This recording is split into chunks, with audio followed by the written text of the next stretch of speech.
BJP மாநில தலைவர் அண்ணாமலை விழுப்புரம் மாவட்டத்தில் யாத்திரை மேற்கொண்டார். அப்போது உரையாற்றிய அவர், போதைப்பொருள், ரவுடிசம், ஊழல், ஏமாற்று வாக்குறுதிகள் இவை அனைத்துமே திராவிட மாடலின் அடையாளமாக இருந்து வருவதாக கூறினார். கருணாநிதி குடும்பத்தினரை மட்டுமே ஆட்சியில் அமர்த்தும் திராவிட மாடலை எதிர்த்து சாதாரண மக்களிடம் அதிகாரத்தை ஒப்படைப்பதே பிஜேபியின் கொள்கை என்று அவர் குறிப்பிட்டார். திராவிட அரசியல் சொல்றாங்க. நான்காவது தலைமுறைக்கு போஸ்டர் ஒட்டினால் அது திராவிட அரசியல்.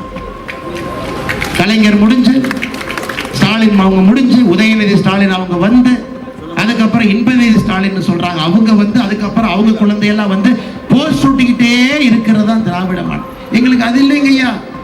நாங்க தமிழ்நாட்டினுடைய அடுத்த முதலமைச்சரை கண்டுபிடிப்பதற்காக வந்திருக்கின்றோம். அடுத்த எம்பிக்களை கண்டுபிடிப்பதற்காக வந்திருக்கின்றோம். அடுத்த எம்எல்ஏக்களை கண்டுபிடிப்பதற்காக வந்திருக்கின்றோம். அடுத்த ஆட்சியாளர்களை கண்டுபிடிப்பதற்காக வந்திருக்கிறோம். காசி தமிழ் சங்கமம் நிகழ்ச்சி மூலமாக தமிழை பிரதமர் மோடி வளர்த்து வருவதாகவும் அண்ணாமலை பெருமிதத்துடன் குறிப்பிட்டார். இந்த கொத்தடிமைகள் உண்மையாலுமே நீங்க மோடி ஐயா மேல குற்றச்சாட்டு வைக்கிறீங்கன்னா, மோடி ஐயா தமிழை திணிக்கிறாருன்னு குற்றச்சாட்டு வைங்க.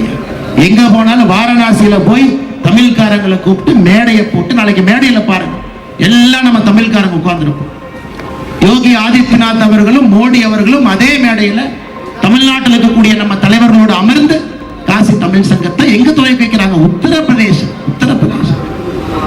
எப்படிப்பட்ட நம்முடைய மண்ணுக்கும் கலாச்சாரத்திற்கும் எப்படிப்பட்ட பெருமை கிடைக்குதுங்க. உங்கள் ராஜ் நியூஸ் தொலைக்காட்சியில் திங்கள் முதல் வெள்ளி வரை தினந்தோறும் பிற்பகல் 2 மணிக்கு உங்கள் பகுதியில் உள்ள குறைகளை நேரலையில் தெரிவிக்கும் புகார் பெட்டி நிகழ்ச்சி.